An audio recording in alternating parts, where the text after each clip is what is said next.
Yo, yo, yo, yo, yo, yo, yo, yo, yo, yo, yo, yo. Ladies and gentlemen, boys and girls, children of all ages, you know what time it is. You know what day it is. You know what the reason is. It is officially show-off season. It's your YD, and I'm here with Joe. And guess what? We got somebody that y'all probably know, or you probably don't know. But listen, the only reason I'm talking with my Caribbean accent today is because my boy is Haitian. So, you know, we just got to represent one time, you know? So listen, this guy right here, him a host of a podcast for wrestling.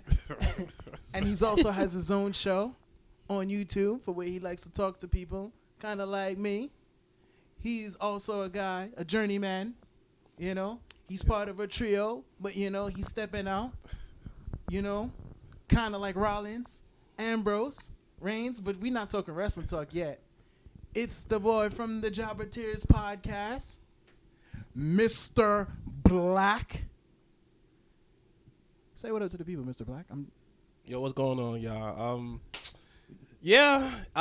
Some of y'all may know me, some of y'all may not know me, but for people who do know me, what up? I'm on my friend Dwayne's podcast. It's pretty show-off season. It's an appropriate title for a podcast like this because 2020 is not much to show off for certain people, though, but it all depends on your mindset. So, yeah, I'm just here to get an interview. I'm pretty excited. This is gonna be a different intro conversation. Oh, Joe, you want to say something? Sorry. No, I was just confused as to why your accent changed, but then you explained it. So I was like, because you started out talking perfect English, then I was like, where is this going? He's Kofi Kingston, all right? Okay, yeah, that's true. Damn. He Kofi Kingston. Damn. I mean, Dwayne is out here having me doing like a DJ Vlad interview. I mean, hey man, whatever. I get it. Hey, we get to this. So we about to. It's a little different because usually most of the time I have people on here. We stick to specific things, but this one because Mr.Blacc and we talk a lot. I've learned that he's a journeyman. yeah. He's a journeyman. He has a tale. Yeah. A tale which we're gonna get into. Please. From here and there, and why he represents, you know, the title of the podcast. It's show-off season, the catchphrases of catchphrases.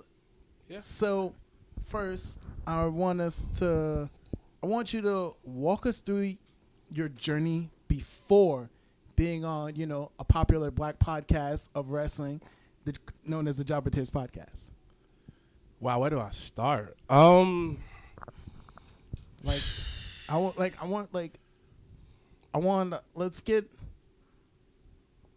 Let's get from a little bit into mid-high school to after. Cause I did my research. I know you've had you suffer from depression. Yeah. Let's see if you can work that into almost dying. I mean, and how that I mean, okay, all right, cool. Let me actually start from like 5th grade to give you a background story who I am.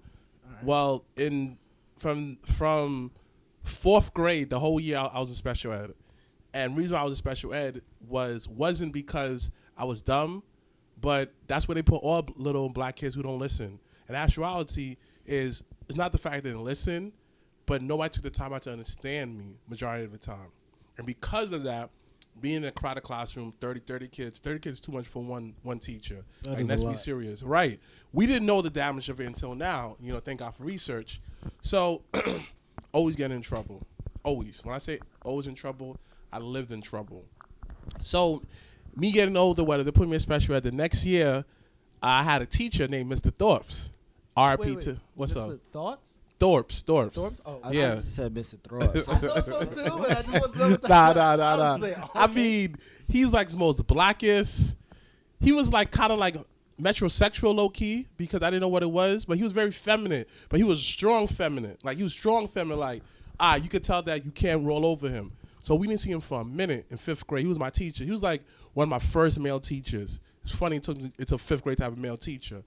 Go figure. That's a whole nother situation. I get it. So He ended up dying in a car accident. It is what it is. So they end up putting me in another special ed class, and they realize like, oh, you're not like the other ones. You're not dumb. Yes, I'm not dumb. I'm just like. It's not using the word dumb. Like you're processing information faster than all the other students. Exactly, and I was behave. So they end up putting me in regular ed. That was hell, because imagine it's a culture shock. That's one thing a lot of people don't understand. Like when you go from one situation to another, you always get somewhat culture shock, because it's not easy for everybody to adapt to their new environment. It's interesting that because like I kind of noticed the way you process information is a lot faster. So like when your brain is running faster than what you're saying. Right. So like sometimes you stutter, you mess up words. Right. So like and I was like, okay, I know what he's saying, but he's going so mild. Right. Right. So like I Right. can understand that as a kid. Right. Where it's like I understand what you're saying, but right now the way I'm telling it back to, I'm trying to tell it to you, but I'm trying to give you what I'm trying to tell you, but you just not keeping up with me. Right. So that's always my biggest thing, where my thoughts is faster than my mouth. How I talk. So throughout the years, I end up, like, I just stutter bad, but I taught myself how not to stutter. The key thing not stuttering is when you have the audience attention, it's okay to take pauses. Some people would say, oh, not okay to take pauses, but that's you gathering your thoughts so you won't sound dumb. And I'm not the type that gives speeches off like a teleprompter. I look like, okay, I summed this up. I got you. Because if I do that, I sound too robotic. So, nevertheless, though, was in 5th grade. They put me in general ed. That was cool. Got made fun of all the time. I literally had 2 friends in that general ed class. 2 friends. One of them live in North Carolina now, and we still talk every single day. But he kind of went like a different path, like gangbanging and stuff like that. The other one he's a big time cop. He's doing this thing. He's holy shit. Yeah, so. And then you just the man in the middle, like. Yeah, man in the middle. So. That's awkward. Cool people. So went to junior high school. Junior high school was a trip. It was a trip. Because it started from 6th grade to 7th.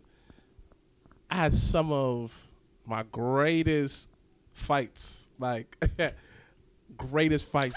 Like when I said that my hands got put to the test, it got put to the test. Ain't bragging though, but nigga got hands because I have to survive. So yeah. This is actually good. Like, can I get some more?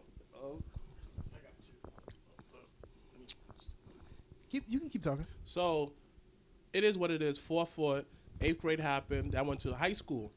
High school was cool. Everything really calmed down. Like, I really became more into myself.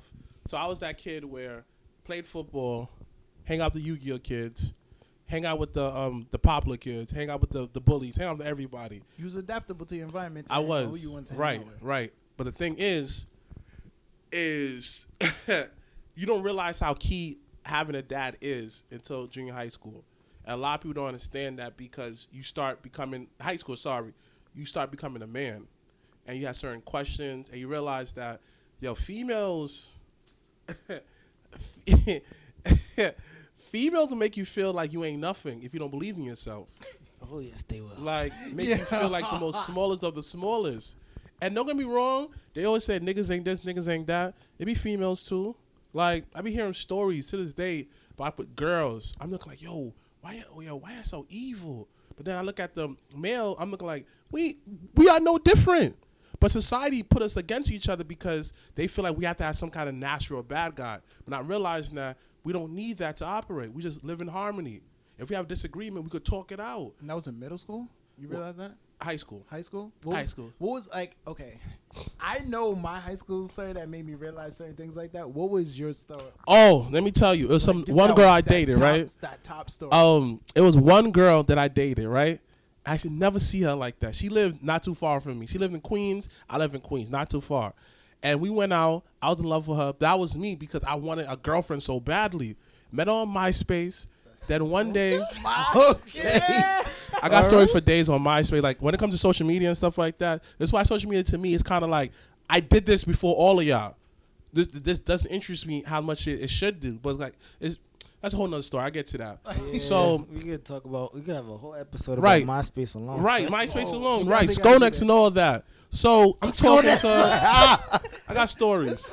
This man is going next. It's funny. Like, I got stories. So we see each other. We didn't see each other that much. Kept on playing games, bring the mic down a whatever. little bit. Oh, so we went up. She ended up playing mad games with me. I realized like, yo, it didn't hit me till years later. Like her grandmother, quote unquote, died twice, but she didn't realize that I picked that up.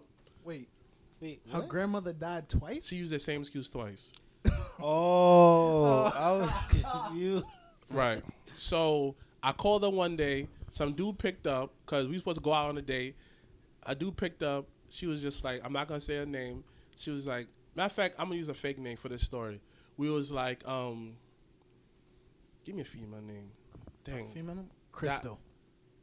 I don't know. Like I didn't mess with a Crystal. So Crystal, I was like, yo, is Crystal there? And some dude picked up. Yo, who's this? This is Crystal's boyfriend. Laughed at me. I tell that you called, bro. Wow. So she was over here slaying another dude and stuff like that. I didn't realize that. Like I was sucker for loves, man. Nah, I bet it happened. So Yeah. high school happened. High school was low key a drag, B, because I didn't want to be there. I was cutting school, so I ended up going to alternative school. YABC. An alternative? Yeah. YBC? YBC, yeah. YBC alternative school. So when you went to school from 4 to 10, off on Fridays, they give you field trips. They give you a award for coming to school every day. It was a dope program. Loved it. I ended up. It sounds like a motivational program. Yeah, it was. It was dope. Like they gave us a job and everything. Like a job for a credit. Okay. Yeah, there's mad stuff. Mad stuff. So I did the YMC program, and during that time, my mother kicked me out the house. So I was, I got left back in first grade. So I ended up having to doing my senior year, like my super senior year, and basically homeless, living on my friend's couch, and that was cool. Don't know, that was cool living there, but it was 3 years living there, and I did school, passing it, became the valedictorian, and that was a good feeling. I mean, like, okay, you didn't let your situation affect you, because you still like held up. I had to because I had to. Like you. Okay, so no matter what adversity you had, you just made sure you was the best version of you at all times. How to survive. Hey man, you got to be the best to survive. I didn't stop surviving life until last year. Wait, what? Wait, what do you mean? Yeah, you sound like you dying. How should I explain this?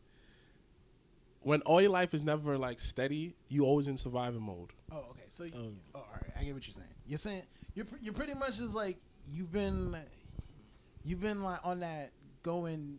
You've been on that ongoing mode right now. Yeah. And then now's the time you can actually take a breath. Yes. Okay. Yes. See, there we go. Yes. And during this time, it was cool. YBC ended up graduating. That was good. Valedictorian. I was the head speaker there. I accomplished a lot. Then after that, I was going to church.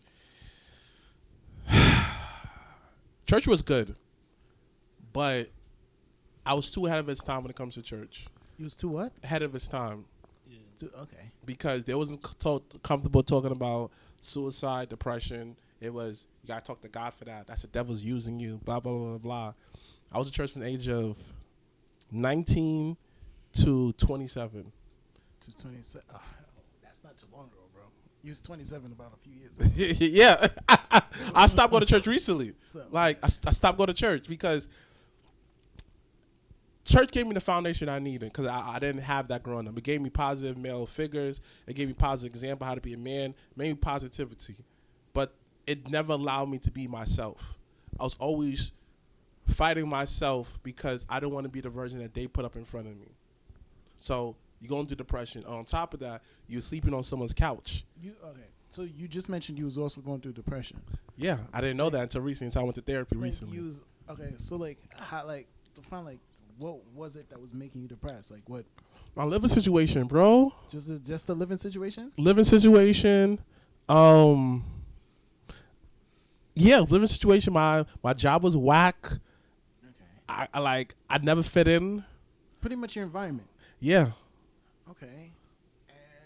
And when you noticed this, you noticed this while going to church, or you noticed this as a... I noticed this going to church. I was always sad, but I didn't know what it was because no one talked about it. Okay. Yeah, because you know that depression only got cool because of Kid Cudi. That's no, that's true. That is true. Because what's weird is I never knew Kid Cudi's music was depressing until someone else pointed that to me. Exactly. And but then I also realized I did get sad listening to the Man on the Moon. Yeah. And I was like, why the fuck am I depressed listening to Man on the Moon? Exactly. Yeah, I can relate to it. Exactly. And it only got cool because when Drake made fun of him, and that's when everybody took it more seriously. It took two black men to go at it, right? For me to bring to the forefront. Before that, you can make fun of it being depressed. Depression ain't real. I'm not gonna honor that. It's fake. It's all in your head. That's the devil. Numerous stuff I heard about depression. This is why when it comes to my depression, I don't talk about it. Because when you go through so much scars and people just making fun of you, you don't get that respect.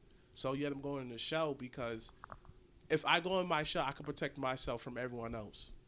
This is why 9 out of 10 times by myself. I walk by myself. All right. So here's my next question, because we got a good sense of your journey, right? And you were going through depression. The question now is how did you get over that?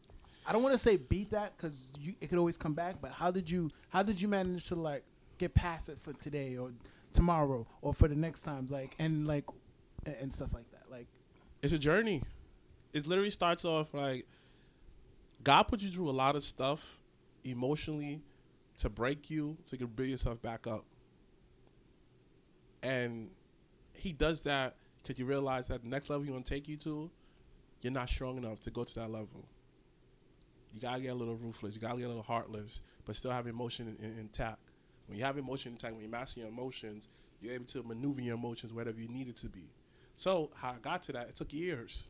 It took me, wow, okay, here was the breaking point. I was dealing with my ex-girlfriend at the time. I think I was 26, 27. Dealing with my ex-girlfriend. As a year and a half we was together, right? It was a long-distance relationship. She lived in Connecticut, and I lived in New York. But we made it work. I got my license. I used to see her on and off. Shout out to Zipcar. Yo, Zipcar. Shout out to y'all, especially at special rates. Promo. Zipcar is amazing, especially at promo rates from Monday through Thursday, from 6 to 8 in the morning. You get it for one flat rate. It's amazing. So imagine it was going to Connecticut. I did mad stuff with that Zipcar. So we had issues, and my biggest problem is I fell in love with her potential, not the person she is right now.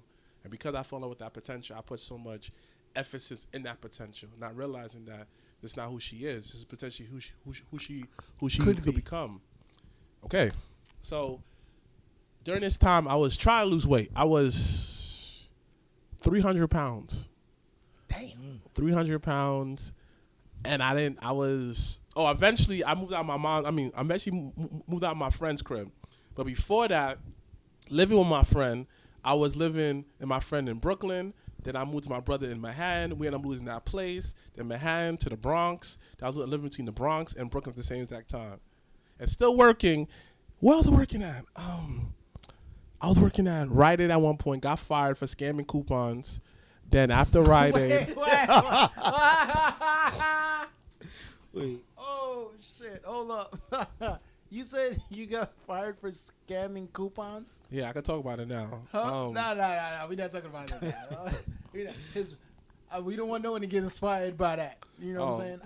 I know a guy who works in a place like Rite Aid, and he checks us out. He's probably going to be like, hey, I got an idea. Trust me. Just know that I got a little bit too happy with the register. That's not the point. Got you. So then I ended up working at Checkers. And during this time working at Checkers was cool. You know, it helped me get my job. But during this time I was also working at the church. I know how to carpet clean. I know how to wax floors. I know how to paint. You name it, I know how to do it. So I just don't have the degree for it. So nevertheless, though, did that. And then got my own place, but sleeping in the basement, working overnight. Comes to find out, when you iron, because when you work overnight, you get iron. Iron deficiency. You get vitamin D deficiency. Okay, vitamin D Comes to deficiency. find out, black people naturally are vitamin D deficient. The vitamin C deficient, that links to depression, like a skin complexion. It's a lot that links into. So, going through that, dealing with her, and then we was having issues all the time. We was having issues. So then we was arguing. So then I went to work. I was having medical issues. I couldn't use the bathroom for weeks. You know, that happened to me before. Right. So you know this issue. And I drink a ton of water, like a 1 gallon of water. Just all I drink. And I noticed in that me drinking all of this, I wasn't peeing. Okay, now that never happened to me before. So I take it back. I was peeing, but it was like very little. Like it could barely fill up this cup. It was like a drip, like bloop. It was like barely, Bleep, bleep, bleep. and it was dark. It's okay. And I'm looking like my pee is never this dark. I drink too much water. So at work. Oh, sorry. Give me a second. That's not funny, but it's just funny the way it's being told. So I don't want to make it sound like I'm laughing at you. Because like, it's like, hey, man, my pee is like, hey, man, I don't get it. My pee is hard yellow when it should be as clear as day. Exactly. So I know it's an issue. So I was at work. My body language is off. I was just tired, fatigued. My brain process wasn't processed where I want to say apple. In my head, I want to say apple, but I was saying banana. Okay. Like it was just like a hiccup. Yeah, okay. You weren't. Yeah. Okay. So I went upstairs to the locker room after I did overtime and asked somebody, how you spell safe? And I remember I felt like a sharp pain right here across my head. And then all I remember is waking up, getting rolled out the building. Everybody looking at me, what happened? What happened? What happened? I had a seizure. And if no one was there, I could have died. Fuck. Went to the hospital. I called people. I said, yeah, man, can you pick me up? The dude I was living with in Brooklyn, I was like, yo, can you pick me up? Yeah, man, I had a seizure. Man, I'll be out in the morning, man. Like, psych! Nigga, you thought. 3 days later, I woke up. Ooh. I was in a coma. That's crazy. And it was so bad that they thought I was going to die. Ouch. Yeah. And I have a rare blood disease. I contracted a rare blood disease called TTP, where my blood count was like, if I get a cut, I cut a blood out. My kidney failed. Yeah, I was tube tied up, everything like that. Like they said, they had to pump out so much blood in my kidney, like it was just like a massacre. In there. Like blood was squirting out. They was like, "Yo, I think that your son's gonna die." Pulled through. Wow. 3 days later, they found out what it was. Then I was in the hospital a month and a half. And during this time, I saw mad people going through my emotions. I'd been the most positive person in the room. Went home. One thing that they don't tell you is you recover from 3 things. You recover from your sickness, you recover from the medication side effects, and you recover mentally. Because you're so used to people hand and foot, you start hearing stuff at night. I couldn't sleep. And I ended up watching Scrubs. And because that was the closest thing I had to actually having a nurse in the house. All right, wait, can you give me a second? What's up? So I want to take you back into the hospital, right? Okay. Okay, so I've heard the story of you being in the hospital before on another podcast with your brother. But the podcast that I heard it on, there's one particular story that he told that had me laughing because of the fact that you got mad at your brother. And then I want to remember. I want to see if you could elaborate this story, cause. All right. He told us on the podcast. What podcast was this? 2.5 Bros. What he said on this show? Cause so I can say if he's right or not. So speaking of 2.5 Bros, that's another show on the Jobbertears network. But go ahead. Yes, check it out. It's very funny and That entertaining. is hilarious. Well, go ahead. Something about a nurse that he dated, and it was also your nurse, and then you got mad at him because he couldn't remember her name. First of all, that's a lie. I don't care about people if I don't have sex with them. Like, I do not care. Yo, like, we bringing heat to this podcast. no, he like to have massive sewn to the story. I don't care. The thing was, we saw the nurse, right? And then it was mad. He's kind of laughing. She kept on coming into the room just to like, she'd always make sure come to the room when my brother was there. And then, that's like, oh yeah, so there was something there. Yeah, but it was respect just it, like, though. he smashed and never talked to her again. But wasn't, man, I could care less what name is. Like, niggas, like, I don't No. care. You not worried about her name is not the problem. The brother was funnier. Cause like, and think about it, like, he's just like, it's like, you know, what could have happened if you didn't remember who I was. That was the funny part to me. But all jokes aside, I'm sorry, that was just a filler episode. We're gonna go back. Nah. Listen, he's obviously gassing it. He's obviously adding more sazon to the story because he's a storyteller. Clear out thing, I do not care about that nurse because half the time I was not mentally there. So why would I get mad at a nurse that doesn't affect me? And I had a whole shorty. No, I don't think you would be mad at the no. You wouldn't be mad at the nurse. You'd be mad at your brother. Oh no, I could care less. I laughed. Yeah, I laughed. I would too. Like yo, I had a whole shorty. It was, and I'm sorry, this is not to cause any heat. It was just one of those things that had me curious because I was I laughed OD hard. Like, yeah, I got respect for your brother. Yeah, and like 85% of the story is true. When it comes to my brother, 85% of the story is true, 25% is not. You just got to figure out which part is not. I'm not gonna lie to you. Y'all next rivalry is gonna be it's gonna be because I'm special guest referee. Listen, nah, but go ahead. But yeah, no. Continue after you got out. Okay. I got out, recovered from all that, whatever, and then during this time, my ex-girlfriend broke up with me. After you got out the hospital? And yeah. Well, let me tell you the story. After you got out. So, mind you, I'm over here shaking. I could barely walk. I didn't take none of my medication. I got the zip car, and I went to her house in Connecticut because she hanging up the phone on me. She was acting mad spicy. Then pulled up to her crib and said, yo, come outside. She said, I don't know why you came out here. You wasted your time. Yo, you failed. This is it. You a loser. End of game. End of story. Man. After you came out the hospital. Like, she was acting weird, man. So, like, one song I kept on playing was, it's The Weeknd featuring Drake. What's that song? Come See Me? Fuck, I don't even know. I'm not gonna lie to you. Like, one of the lines, he said that, nigga got a heart, but he doesn't have a heart. Like, one of the lines, I always say that. But nevertheless, though, we broke up. She said we could be friends. And then she couldn't be friends with me. She unfriended me of everything. I called her. I said, why you did that for? She said, I don't want to be a friend. I don't want to talk to you no more. And then we stopped talking. Fuck that bitch. FDB. I don't like. Funny thing about it. Don't say it. Don't say it. Don't you do no. No, I'm sticking to FDB or that. No. We still friends to this day. Because I'm a type of person is I will forgive you if you own up to anything. And something tell me, yo, forgive her, move on, y'all can be friends, cool. But as far as just like, I forgave her. Because she had to say what she said, yo, what I did. She owned up to it. So how can I get mad from a person who owns up to the mistake? And that's all she did. Like, we will get to the whole roommate situation too. Like, that's further down the line. So yeah. So I was depressed. Wait. Roommate situation. Yeah, I'm gonna get to that. Hold on, we about to press the fast forward button in a second. Because all right, we didn't even get to the Jobbertears Podcast setup yet, but a lot of spicy shit is popping up in this. So, okay, keep going. Okay, I'll get to that. Trust me, it's all part of the story. It's all part of the story. Trust me. Got you. And this will explain how I am the way I am with my self-esteem. So I was like, dang, couldn't get no girl. I was devastated. So I did what's best. It was a long, harsh journey I went on there, and I realized that something was off about me. I was angry all the time, like this from childhood. So I took some time out. I was out of work. Then I finally got better, somewhat better.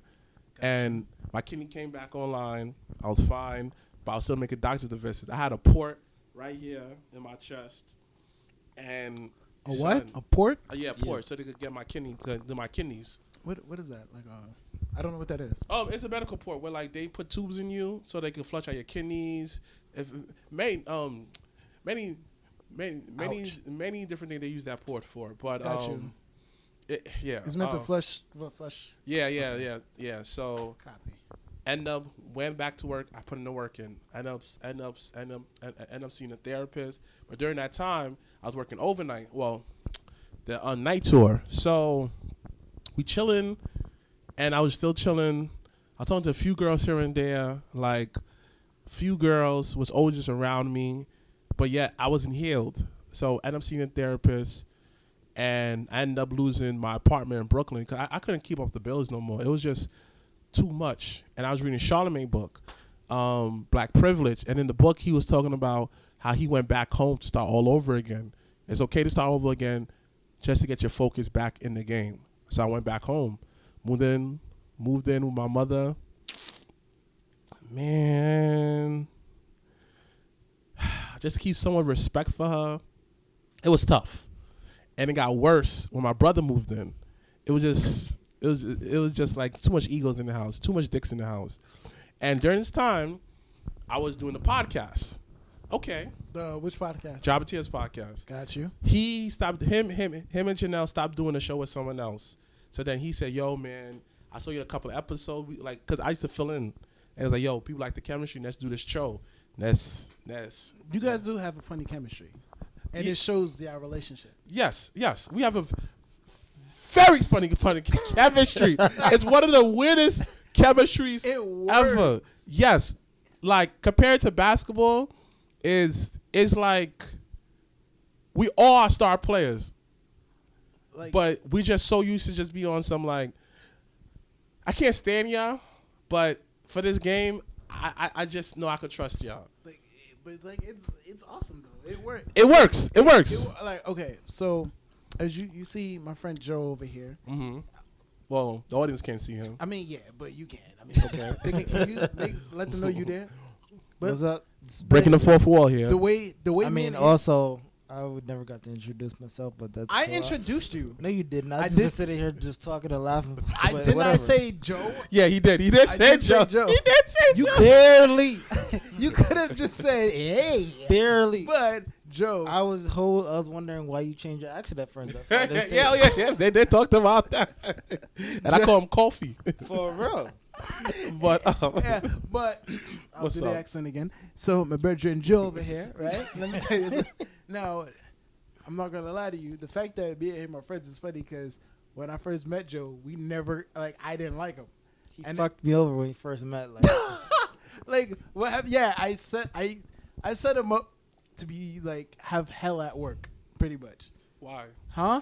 cause you didn't know me. I didn't know him. I ain't gonna lie to You you. didn't know me. A That I was friend of just mi- the guy that was right there. You just use him. Yeah, and that's it. I just all right, we need somebody. We need a sacrificial lamb, Joe. And then I was like, hey man, and then a few adventures later, I'm like, yo, this guy's cool. And It's always the one that you least expect. Y'all didn't be mad cool with. yeah, it's Trust me. Yeah, and it's We bonded over wrestling. it was WrestleMania 25 was the one, bro. That was with Floyd, right?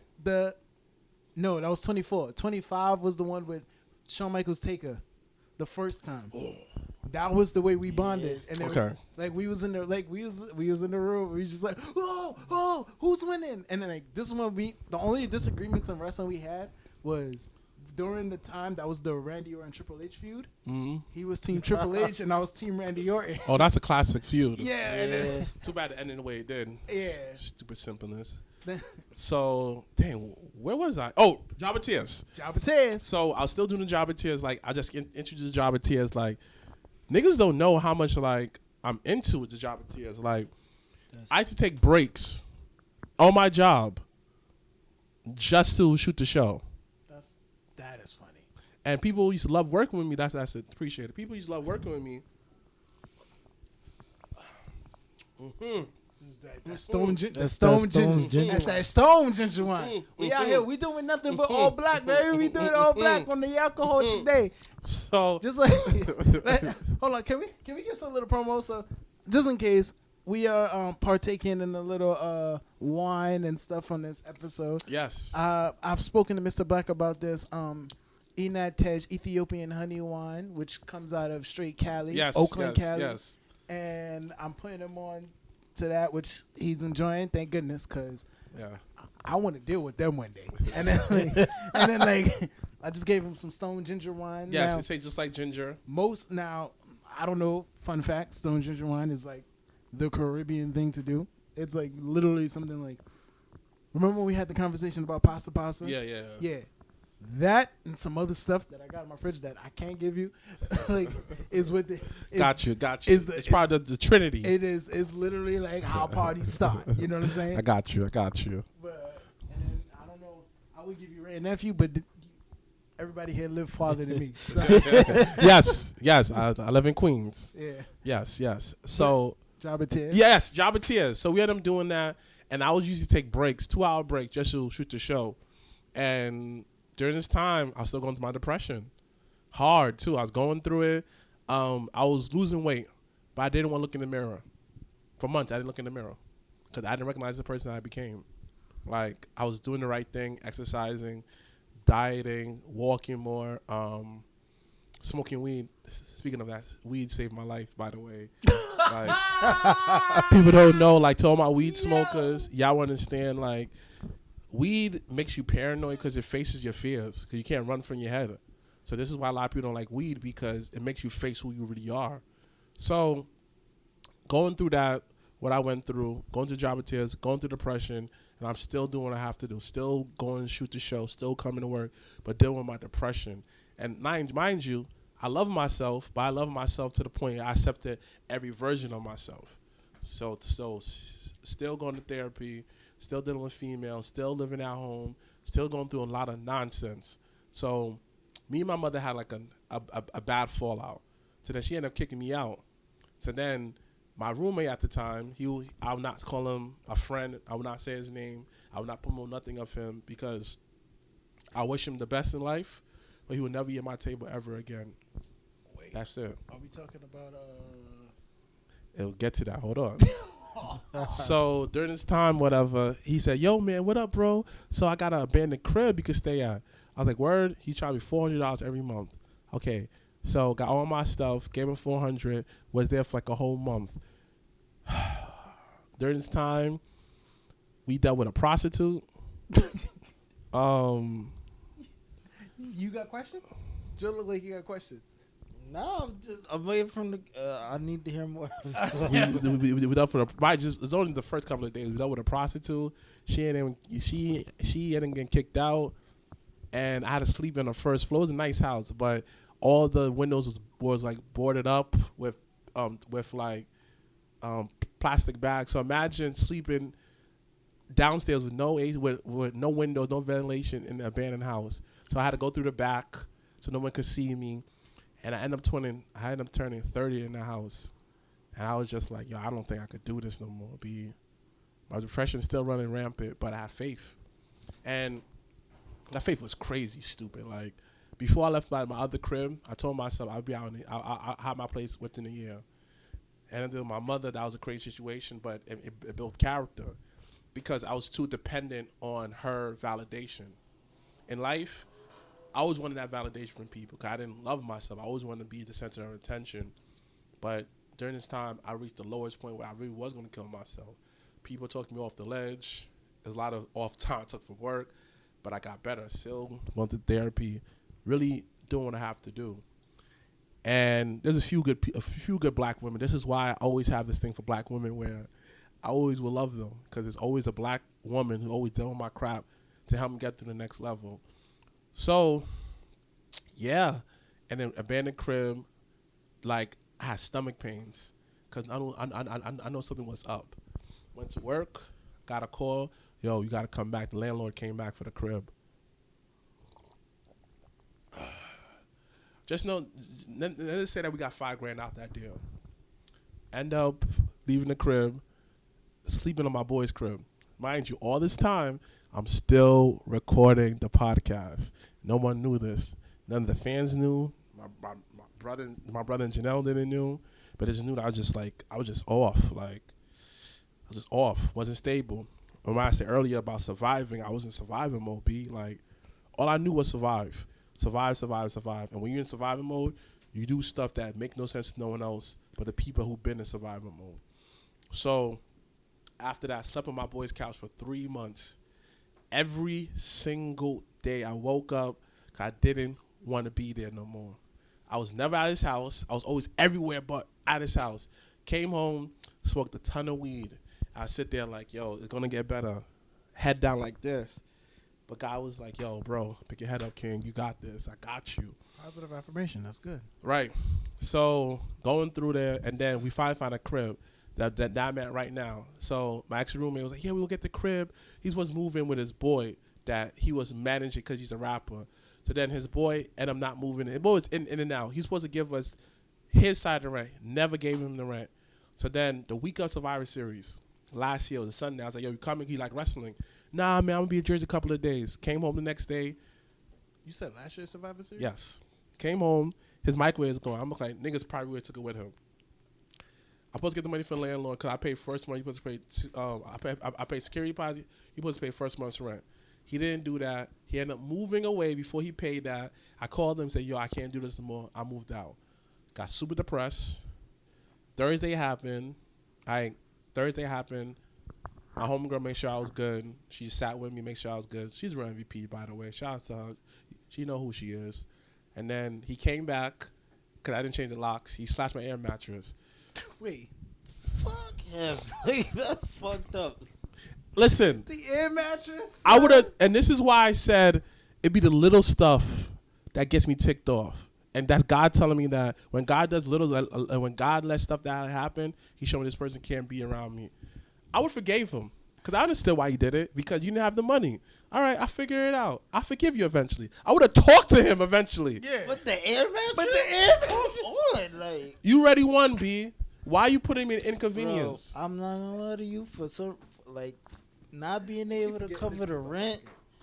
Okay, eventually we gonna hug that. We gonna talk about that.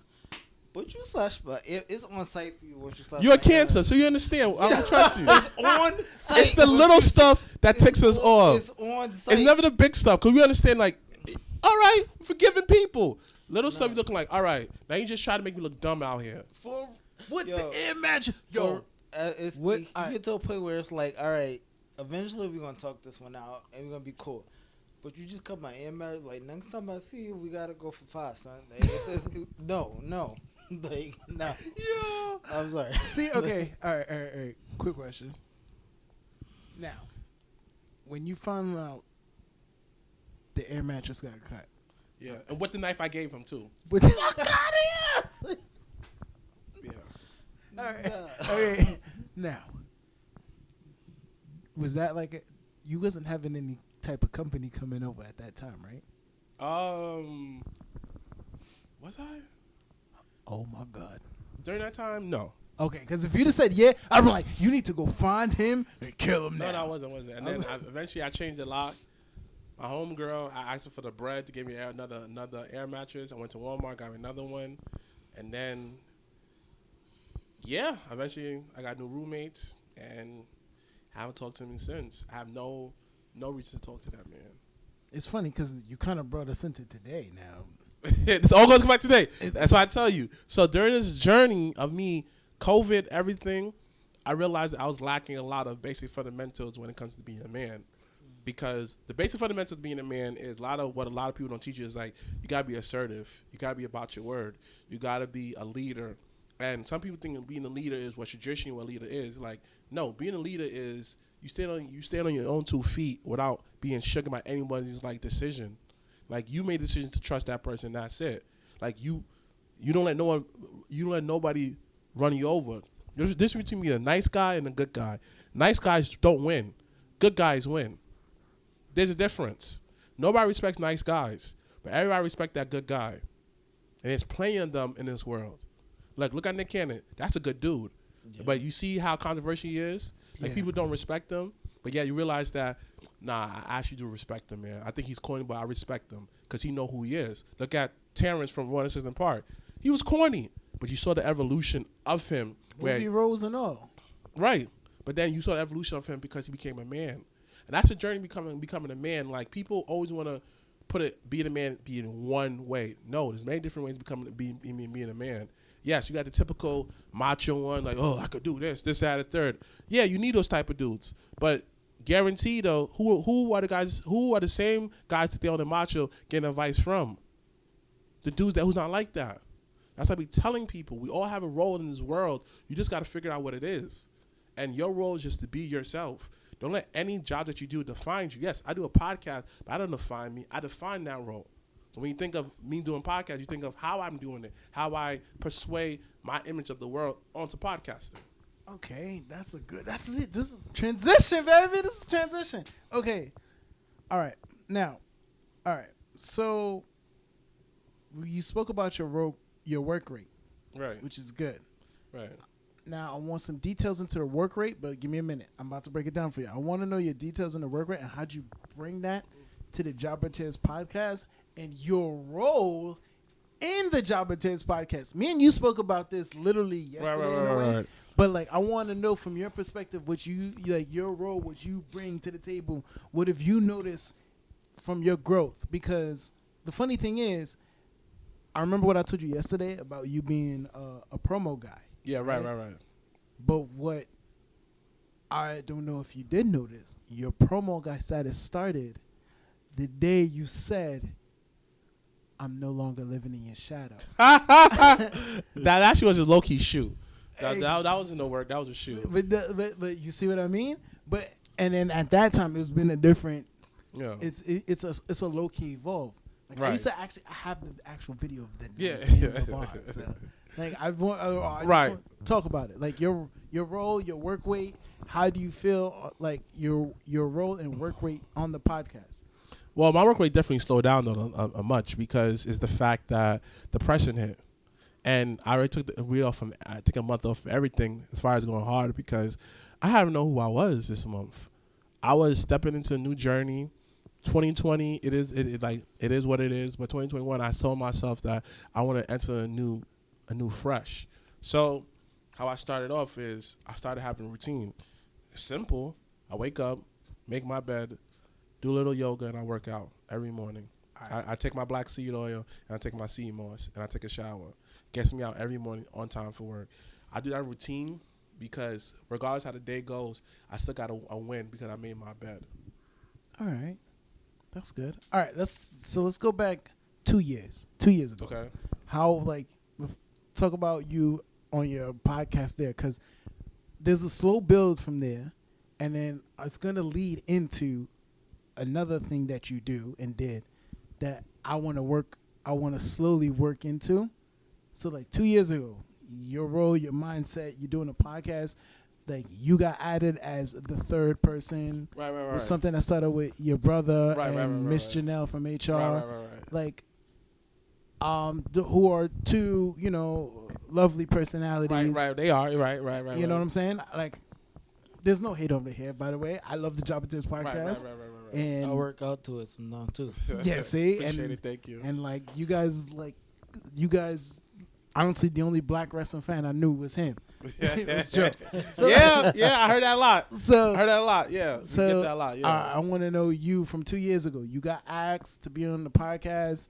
You building up. You got two people with strong personalities. So you were like now the third person Right. who's supposed to be the next one. So like, how did your work rate from your past experiences help you on the podcast, led you up to build up you yourself? Like you're like a super relatable guy on the podcast, because like you do argue with both of them more than they argue with each other. Okay. All right. What helped me in this podcast is me always being church, because it taught me how to be a public speaker. Okay. You understand? I used to preach all the time, and I had a gift for a knack for speaking. And the thing about it, when you know that you have a gift for something, you don't work hard towards that. It comes naturally. It comes easy towards you. So 9 out of 10 times, I didn't work hard for this.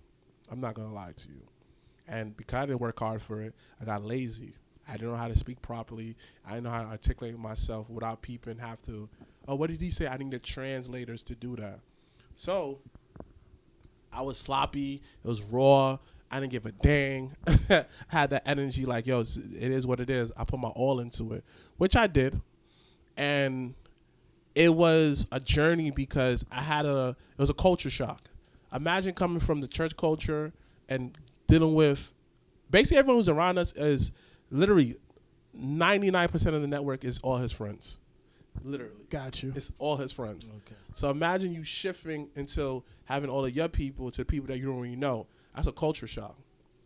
There was no real transition. I had to learn everything off the fly. So in the meantime, I had to go on YouTube, figure out people's nature, how to use my own instinct. I had to look from the outside looking in. So then when it's time for me to talk, I talk. One of the 4 laws of power is never outshine the master. everybody thinks my brother is the head. He can have that. I don't care personally because I have on my own vision. What? I understand. Like and I understand. Like I said, I've mentioned this before. You found yourself, like, you found your name, your title, on this show. I did, which I respected. Because right. like your brother is the face of the podcast. I get that. Janelle, the HR, you know, the human resource. Right. But you're the promo guy. You're the guy that would sell. And then a perfect example of you selling was before this podcast came on, Joe wanted to ask a question, which he'll ask later. But the one name he brought up was, he's a promoter he's the manager and promoter for a specific wrestler. Oh, my son, big time Yaya. That's my boy. That's my boy. I wanted that. We gonna get to that later. That's my boy. We gonna get to later today. Later. That's my boy. Like, that's my boy. But you understand what I mean, because like you're the guy that even with a shirt, you'll sit there and be like, yeah, you can get the special gold brand Jobbertears Podcast. You got the black and gold, so you already know. It's rare, so if you don't get it now, you probably not get it later. You're the type of, like, you're the promo, like, and then it's not even like you said you was the promo guy. I heard the two co-hosts with you say you're the promo guy. Right. Mind you, your brother, who is the louder of the three of you, has a voice, but like you're the guy who sells it. Like you Diddy bop it on there. You do the Diddy, like you're Diddy with Ciroc when it comes to talking about shit. Like, yo, you need to get this right now. You got it, because if you don't got it, don't miss that. Take that. You know what I'm saying? I would do something stupid like that. So like that's it, and then like I respect it. Like even when like I called you, if I was, like I said, when you guys, because I know all three of you love the Attitude Era. You also like the Ruth and Aggression Era. Right. Which is instance but like when it comes to wrestling, we're doing wrestling talk, guys. I'm a wrestling fan. Okay, yeah, go ahead. I called you the Rock of the group. And then I called your brother Austin, and I called Miss Janelle Triple H. Right. Yeah, because it's funny, because she has some like interesting hot takes, which makes her the heel. Yeah. You can say it, because he says she has interesting hot takes. Yo, she doesn't think stuff all the way through. And then like I love it. I respect it, because she speaks her piece. She knows like what she likes and who she is. So like we'll call her the heel. And like your brother is like Austin. He's the guy like, yeah, you know, I'm going like, and if it like, and then like you're the guy who like you listen, but you always have a catchphrase. And now me and you spoke on your number one catchphrase, which I'm telling you got to make it to a shirt, which is simply, what is it? Can I finish? Exactly, because when you say it, it's hilarious. Because like you don't even understand. Like yesterday we was talking, and then like I accidentally said something, and then you hit me with the catchphrase. But I don't know if you heard me laughing over the phone. No, like you sit there like in mid conversation, like I was like, yeah, like, he's like, oh, like, can I finish? Let me finish. And I just started dying, because I was like, yo, I got hit with the, it doesn't matter. Oh, that's like, it doesn't matter. Or, you know what I'm saying? And it works. Yeah. So, like, you, like, and it's not like all you guys balance each other out. It took a while.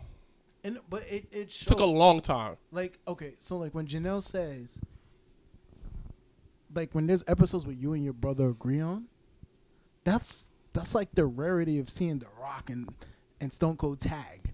You know what I'm saying? Ah, okay. That's what it is. Because it's like even like a couple weeks ago, your like the time your brother agreed with you with Sting, and he goes, he changed the atmosphere, baby, the whole atmosphere. And he goes, yo, that's cute, my nigga. That's really good. I started dying, because it's like, okay, you got Austin, you got The Rock teaming up against Triple H. Because it makes sense. Like, Sting comes, the whole atmosphere shifts. People like, listen, one thing I have to say about wrestling, and the reason why I don't take it that serious, is because they still human at the end of the day. I don't take celebrities seriously. I see them all the equal field. When you sat down and have Big Swole, and you have breakfast with her, it gets mad normal. When you have Nyla Rose come up to you and say that you one of her favorite podcasts, it normalizes you. That's what I realized this way. And these are both AEW wrestlers. Right. Which And you this can is catch why on that TNT. I don't take stuff personally when it comes to wrestling. And my brother does, because I see it as, yo, nigga, I almost died, son. All this could get freaking taken away. And like, oh, you can top me up. Yeah. All this can get taken away. That's why I don't take wrestling seriously. I don't take entertainment seriously. I take the people seriously. So when I hear someone dying, I hear someone going through something, I see the people first and what they do second. And when it comes to the Jobbertears Podcast, yes, I'm kind of low-key promo guy, because I see it as everything has to work. Like, literally, it's literally a work. But like, you believe in what y'all do, which is Yes. like a good definition of it's show-off season. You believe in what y'all do. I believe everything I said. Exactly. Whatever I say, I stand behind that. This is why I be telling people, this is why I don't speak a lot. Because reason why I don't speak a lot, because not everybody's ready to hear what I have to say. I make people feel uncomfortable. I'm ahead of my time. I'm found with that. One example is we was all talking. We don't talk to this group of guys anyway. And we was chilling eating Wendy's. I said, yo, I'm going to the strip club, go there, give $1, take it off the table, I'm going home. Why? That's stupid. I could say that I went to the strip club. Everybody look at me like, that's just weird. You're not seeing the grand picture. I never been to a strip club. I never said I want to spend time in there. I never been to a strip club, so I get it. Guess what? If I go in, I look at titties, I go back, I went to strip club, right? I still went. True. That's fair. I just went to one. I've never been to one. Honestly, I'm not gonna lie to you. Like, one reason why I never been to a strip club is because I don't want to pay for blue balls, and two, I am so damn, I want to say particular and cheap at the same time, that I would be like, look, I'm not gonna lie to you. You gonna work for this $1, so I'm going to give it to you, but it's gonna be in all quarters. I'm not gonna lie to you. 25 cents each move you do. I mean, don't be wrong. Strip clubs have a lot of beautiful women with a lot of bodies. But, man, as I'm getting older, I respect the woman with realistic body features. I do too. Like, listen, I see a little tummy, little stretch marks. Go ahead, girl. You have a working body. Go ahead, girl. That's just the road for the tongue, my nigga. And listen, I want to go to. I'm gonna go to. Be careful what She you got. say. Be careful what you say in this podcast, my nigga. You No, this You know- one probably gonna get in trouble, but You got a I ring. want to go to a strip club without my wife one time. Like, the one time that I went, I was with my wife. it's not the same. It's not. It's not. I had to stare. I was staring at the ceiling the entire It's time. not the same. But also, Only reason why that is the same is if your wife is into like threesomes and all that. yeah, but she's not. So So, I was like, His wife that's listens to the podcast, so yeah. we're very She definitely does. covering bases. She does, but I'm like, yeah, I would prefer to go to a strip club. But I was in a wedding like 2 years ago, and I went with the guy. It was like a bachelor party thing, mhm.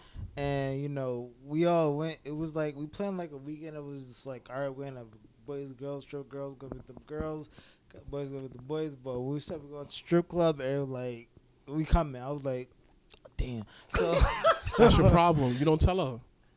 No, I Wait. said nothing. Yeah. I said nothing. This is why I'm not married. Don't be wrong. Don't be wrong. I want to get married. I do want to get married, but I'm also the dude that was open to having 2 wives. Okay, that's what, hey man, listen. Yo, listen, I'm not a typical average dude Yeah, that like. that's Listen, right. I'm the soup. Don't let this look fool you. Yes, I look like a nigga who will probably beat you up. Yeah, probably, but I'm not like that. I'm the dude that want to talk Yu-Gi-Oh cards and talk about your life number. That's that's the dude I am. But nevertheless, with the whole podcast thing, it grew me up because I had to become the better person I am. Because when you're in front of that TV screen, it didn't hit me until Charlamagne was talking about academics. He said, academics, you got too fat. And I said,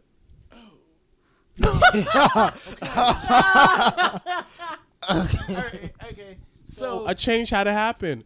And speaking of that, not see myself in the mirror, it took me when I really got my own crib, when I realized that I looked at myself in the mirror. And that was the moment that it took me a while to accept every version of myself. Because when you lose a lot of weight, you don't accept the person who you are. So you had to be an angry person who's still in that level. Like, I hated fat people at one point. I didn't tell nobody that because I didn't hate them, but I despised that this is who I was. And I saw a lot of disgusting habits that they have that I had back in the day. So I hated that who I was. But then I learned, yo, this all part of every verse you have to love. And I compare it to Pokemon. Look at a Charmander to a Charizard. A Charizard is the best version of a Charmander and a Charmeleon to make a Charizard. He took the every best of every evolution to make the person he is right now. And that's why I realized that embrace everything. Embrace the struggle, the good, the bad, and the ugly. That makes the person who you are. So every little thing that helped you who you were in the past will help you now. Me being a minister, not a minister, me preaching, me dealing with sound, me low-key trying to making beats. Making beats is just like editing. I did. Drag and click. Same exact thing. So I learned that. So with the whole podcast is being around fans, being around people, I had to become a better version. I didn't know how to become a host when it comes to wrestling parties. But you know what I did? I watched videos and I watched people. I learned to adapt within my environment in the ways I know how to do it. Self-taught.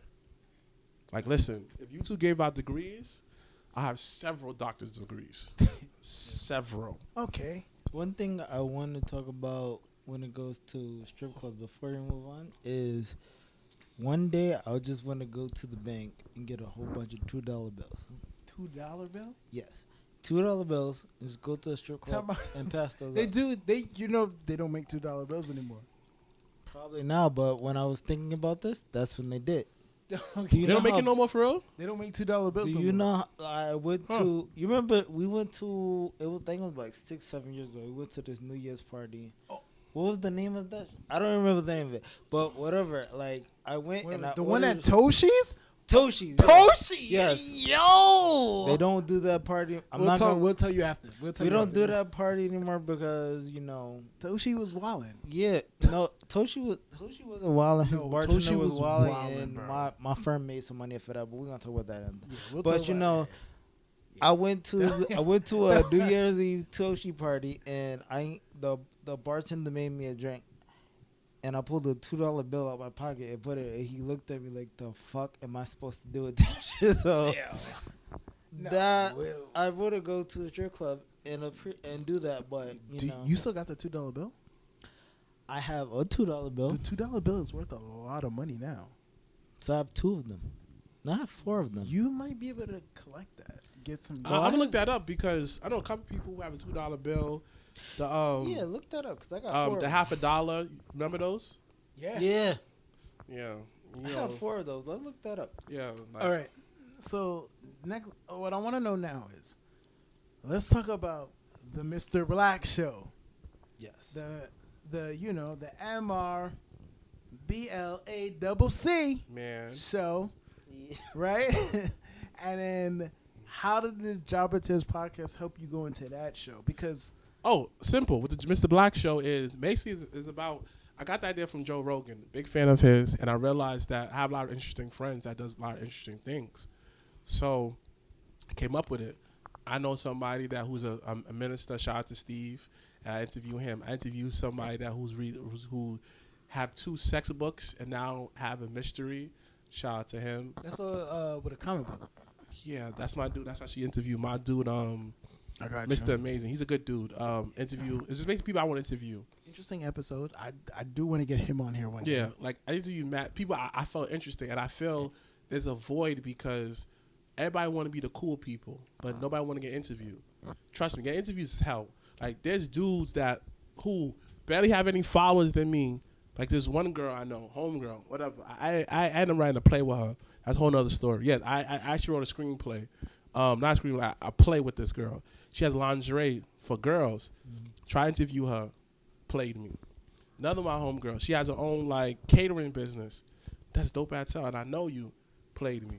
It's hard to get interviews. But the people who I do get interviews with, I appreciate them because you don't have to do this. And with me is, I'm trying to get your story out there because you can help somebody. One thing I realized about YouTube is a lot of black men don't do it. And every time black men do it, there's a bunch of comedians, which is fine, but they're talking about is either comedians talking about girls. I feel like topic is overrated at this point. Like, girls ain't this, girls ain't that. Don't do this, don't do that. If they do this, they do that. Nigga, I'm sick and tired of finding these rules that deal with girls. I want to deal with women. I know I'm super sidetracked. I'm kind of tipsy, by the way. No. It's good. It's good. But, Hey, man. Shout out to Stones. But nevertheless, there's all in the same category coming to YouTube. And me, I see it as, yo, you're not covering other people. Like, y'all talking about the same exact thing on YouTube. Like, look it up.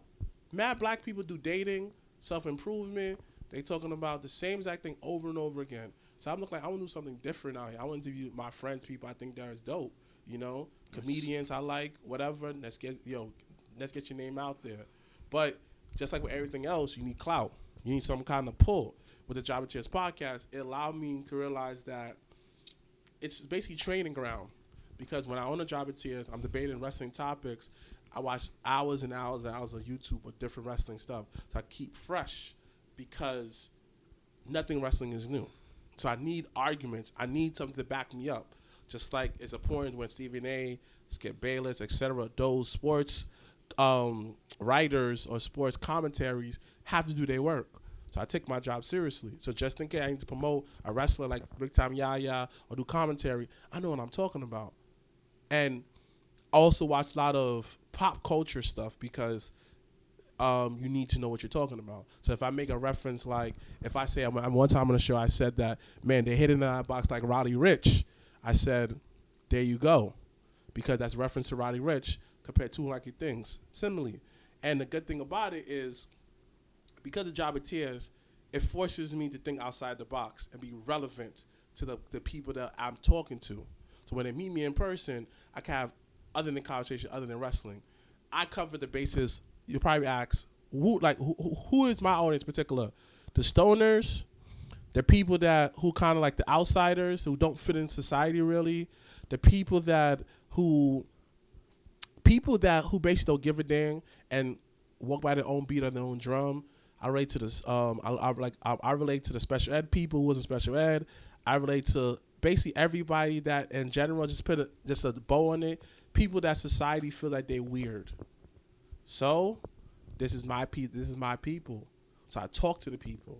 So when you see me smoking with my niggas outside, which literally is a whole mob of us, is because I'm talking to the people I need to talk to. So that's the role I play. They cater to the cool kids.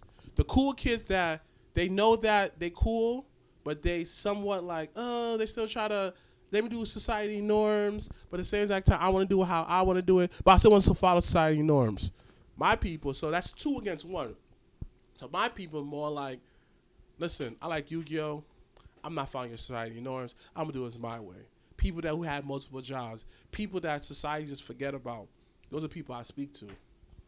Yeah. Oh, man. I'm not even going to lie to you, bro. What's up? I would show you my notebook right now. Why? What happened? Because you hit that topic.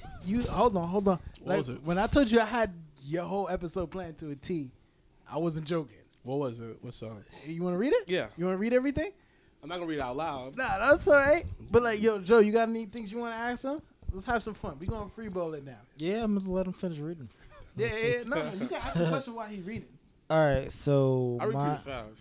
My question basically is, in January we went to the wrestling show where you were like promoing. You were like the manager for Yaya. Yeah, that's shout what out to I do. Yaya. Yeah. Like, Yeah. So my question is basically like, if you were in WWE right now and you could manage anybody, who would it be?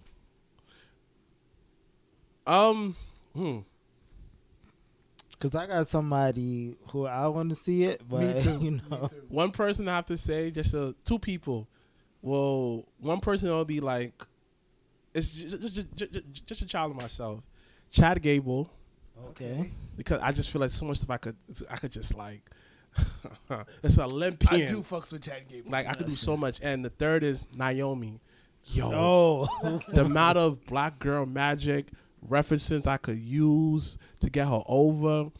Oh my gosh, it's just like, one thing I'll tell her stop doing is that booty move. That booty move is trash. Yeah, it is. It is. Like, Like, but It's not believable. So. All right, Joe. Who would you want to see it with?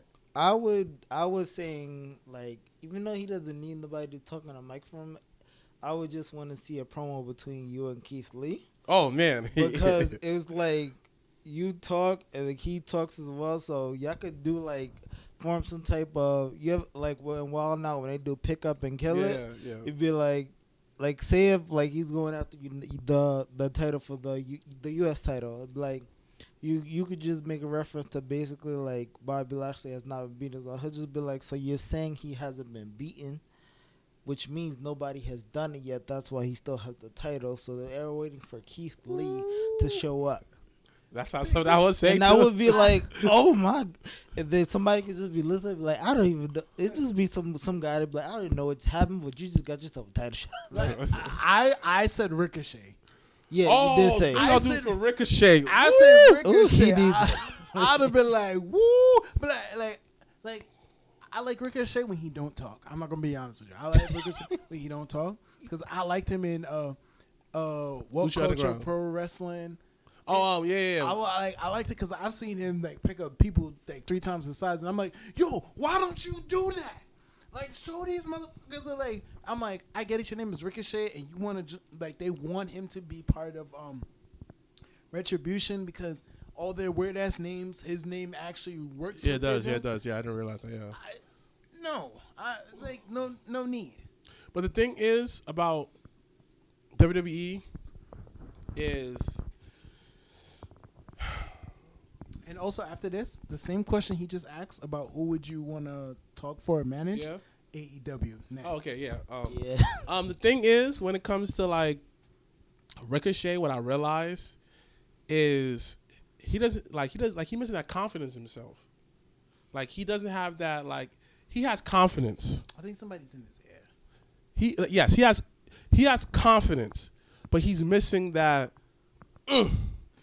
Him and Zack Ryder falls in the same category where like you could tell they're very confident outside of that. When it comes to work, they're like, you just missing that.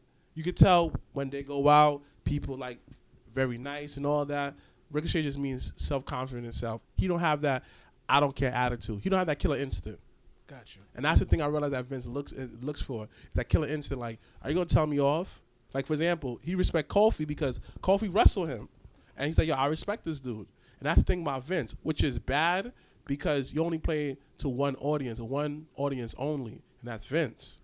And Vince is old school, so he's so stuck in his ways that, yo, how can you tell me what to do? And I made billions of dollars.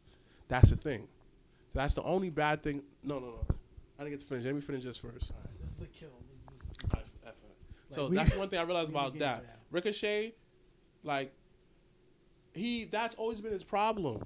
Like, Ricochet's that cool dude that didn't have to learn how to talk to girls. That's his problem. Yeah. Ricochet's that cool dude that, yo, he got good at wrestling, so he didn't have to work as hard as everyone else because his math skills talk for himself, so he don't have to talk. That's the problem. That's true. And that's AJ problem at first, but then you realize that AJ evolved as a character. Yeah. Because he had to evolve. He's funny. I love it. Hilarious. Okay, so same question that he asked. Who would you want to manage to talk for in AEW? Oh, man. And I feel like I got a name in my head, but I'm like, I don't know if that's easy. that person needs it. That's easy, man. Darby Allin and Will Hobbs. That's it. Okay, that's not who I thought you was going to say. Okay, never mind. What you thought I was going to say? I really thought you was going to say, I thought you were going to be like my homegirl, Big Swole, and I was like. Big Swole. Okay. The reason why I think that Big Swole doesn't need it is because she has it. Charisma? Yeah, she has it, but like she just needs the proper storyline to bring it out of her. Yes. And I think that she hasn't found her niche yet. When she found her niche, like her right now, she's that character where you old reliable, but when it comes to the final boss, I can't use you. I got you. She's like a Ryu character. Yo, reliable. You could probably beat the boss with her, but like looking like, nah, she's missing something. That instant hit move. Yes. Got you. That's why I feel like she needs that storyline to really bring out all. Like she needs like think about it. Who's like her, who's her Joker? That's the thing that's missing in AEW women's division. There's no Batman and Jokers. I think Jade Cardel's gonna be her Joker. Me too. But like one thing I do say about Big Swole, if she ever hears this, or if you send this to her, I do love her finishing move. Her finishing move is one of my favorite finishing moves, Dirty Dancing. Yeah, I love it. I think it's like the move and the name itself is dope to me. And Ricochet, and like she gets it, but she needs that feud to really set up apart to make her feel like get the best out of her. And I think that girl's gonna bring the best out of her. That's the only thing, and that's the only thing that's missing through women's division that make Impact stand out from everybody, because Impact's not afraid to do whatever they want to do with their women, and that's the thing that a lot of companies don't have, that fearlessness. And a lot of women, low key, they fight like girls. And that's, he's like, oh, that's incel. Don't say that. Da, da, da, da. This is be politically incorrect. Shut up. When I say about girls, it's just like they're not hard hitting. There's no emotion behind it. When I say that Impact have more women wrestlers, they do, because they really hate each other. You feel the beef. You feel the smoke. AEW, some match I'm looking like, I feel y'all, but I don't feel y'all. That's why I feel like they missing. They just need something. I don't know what it is. In WWE, they have everything, but there's only one surrounded around the 4 horsewomen. People's like, no, Mr. Blacc, you just saying that because you don't understand. Okay, fine. Why wasn't Nia and Shayna going through Raw, SmackDown, NXT? Nia needs a training. That's the perfect way to get familiar with everybody on the roster. Yeah, I got you. Literally, there's no house shows, so use her properly, and that's what I be telling people. And this is why that is bad, because when it comes to like, they only focus. The reason why Risk Regression ever I told it was so good. Actually, the 2 things about them is everybody had a storyline. Once you got on TV, you had somewhat a storyline. The PG era, they got lazy with it. Prime example. Why do you care about Matt Hardy versus Rey Mysterio for? Why? Because they had a good storyline, and that was a mid card. That was a mid card beef. No, it's true. Why do you care about the SmackDown 6? A bunch of mid cards. There was mid. There was high mid cards. They built up dope stories. They built them up, and they put up dope matches. And that's what I be telling people. All right. They don't. Not everybody is doing their job. Like, they only focus on the big stars because it's easier that way. My next question. Ooh, we about to get a little heat or spark a little fire for the future. What's up? You ready for this one? What's up? Yeah, what's up? Battle Club Pro X and the Jobbertears Podcast. I know you guys were supposed to have an event. Now, I don't want you to tell me anything for the future.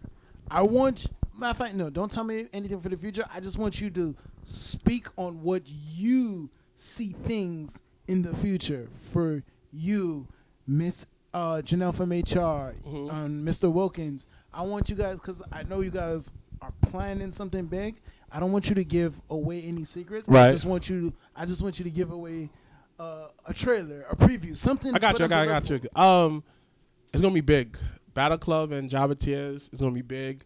Hopefully the rest of you want is still gonna be there. Of course, Darius Carr's gonna be there. We're trying to get basically all the original players back again, but 2021 is all up in the air. We got that coming up. We got our brunch, bigger and better. I gotta go to that one because I missed the last one. Whoa! We had one with LAX. I missed that. Yes, because I love LAX. Yes. Pride and Powerful. People don't know LAX. We had Pride and Powerful there, but the second one got canceled. We had Chisel Adonis, and he's going in this one. He's coming back. He's going to be hosting. Listen, it's going to be big. Like, it's still going to be a live podcast, but yet, reason why I have so much faith in next year is because we all came together as a unit. The one thing that we was lacking was a sense of the sense of we was lacking. I compare it to the Miami Heat. Like the first year was tough because we didn't do what we have to do. But this year, we definitely understand each other as a unit. And we're going to be, it's going to be good. Like next year, I can't wait. My boy Yaya, of course, he's going to eat out here. Yaya. Like, listen. The reason why I love Yaya so much because something tell me that he's yo, I just love his style. Like, he's just so unique. Like, that's what I tell everybody. Like, if you like Keith Lee, you're gonna like Yaya. I've seen Yes. Yaya. I've seen Yaya wrestle, man. I like the first time I saw Yaya wrestle was Battle Club. no, First time BCW. I did. Yeah, Battle Club was for you. For me, it was for BCW. Literally on my birthday, I forgot he was in the Fatal 4-Way, and that was the night Jack Hagar was wrestling. I wasn't as- there. I wasn't there. I was. Oh, yeah, yeah, you that's wasn't the- there. You wasn't. My 'Cause- brother was there. Yeah, and then it's funny because your brother actually remembered me, and Janelle was like, "Oh," and I was like, "Respect to them too." I know we mentioned your brother a lot. I just want to shout him out just Yeah. a little bit. I want to shout them out. I want to shout everybody out because, Yeah. like, hey guys, I know we brought you up a lot. I do respect y'all, and That's cool. I do respect the minority group. I respect Yeah, of all course. this, and I love the Jobbertears Podcast. I listen to y'all every week. I listen to 2.5 Bros. I listen to Somerset Zone. Like, I just want you to know I do show support because Appreciate I it. love you guys. Mr.Blacc Show, I told you every Sunday it's Yeah, Mr.Blacc it's Show coming and T. It's coming back. It's coming back. And no, it's here because I'm gonna tell you why it's here. Because every show has a season. Right now, it's season 2 for you. Don't say it's coming back. It's still here. Okay. I like that. Yeah, it's coming. It's, yeah, it's still here, okay? I want you. Listen, there's nothing but positivity here. I wanted you on this show. I've been asking. I had another podcast before, but I was like, it's not the perfect format for you. I've asked for you. He's been asking when we're gonna have Mr. Blacc on this show. Appreciate This it, has been a long time coming. Appreciate it, I want you to appreciate it. understand. You represent its show off season. You gave a journey. You've proven your point. You spoke your piece. You've entertained. We are like over an hour and change on here. Wow. The cameras has been cutting off, but we've been trying to find a cut it off. This is your moment. This is your time. It's not about me. This is the conversation, the fun stuff. Me and you, we talk on the phone. Right. So right. I want you to understand right now. This is you. You Right. are the promo guy, and that's why I'm trying to get you out there. I know it sounds like it's not pandering. It's respect because I don't like. I get it. Like he knows me for longer. I don't talk about or talk to people like that on a regular basis. Right. So like him, he was on the podcast because his fitness journey. He's been my workout buddy for like Yeah. how long? 7-8 years. Yeah, and Big you know boy what I'm saying? fitness. Exactly. Yeah. Big Boy Fitness, and I just found out the 718 in his name was actually his birthday. He swore that he thought it was like an area code. I'm like, no, my birthday is literally July 18th. And the funny thing Wow. is, I never get his birthday right. This is my best. This is my best. I don't feel friend. bad. Don't feel bad. I don't get no one birthday right. This is my best friend. He's never missed my birthday, but he's like, I never remembered it. I'm like, okay, well, You know what I'm saying? Like, so this is all love for Right. for you. I get it. I and get everyone it. else. You know what I'm I get saying? it. I get it. Like, you guys define show off season. You guys bring a minority viewpoint to something that doesn't get enough viewpoint. Like, sometimes when niggas think wrestling, they think wrestling and they think Yeah. southern country dudes, and I'm like, Yeah. no. And then like how can I say this? As a wrestling fan, to be honest with you, I went to the first time I went to a wrestling event. You guys were collaborating at a time with someone else who I'm not gonna mention on here, but like I'm cool with some of them too. But I out of respect, I'm just focusing on you. Yeah. But I brought him, and it was always the Royal Rumble. Because someone pitched it to me. First I went to a WrestleMania, but then someone else pitched it to me like, yo, do the Royal Rumbles because the countdowns make it exciting. Then me and him started going to your guys' events and doing stuff. And then like I said it to yourself, I was like, I remember when I broke you guys down against as you as The Rock, Appreciate Mr. it. Wilkins as Austin, Miss Janelle as Triple H. I was like, you're the people's champ. Why? Because you sit with us and the people. Like the last event that we went to was Takeover Portland. Tommaso Ciampa versus Adam Cole. Amazing. And then the thing about it was, I don't know if you remember, but the whole show, you first you went around talking to people, but you sat with us two. You sat with us and some other folks, and we was all just chatting and laughing, and you was making points. I was like, yo, why this, that, and the next? And I was like, yeah, and we was laughing.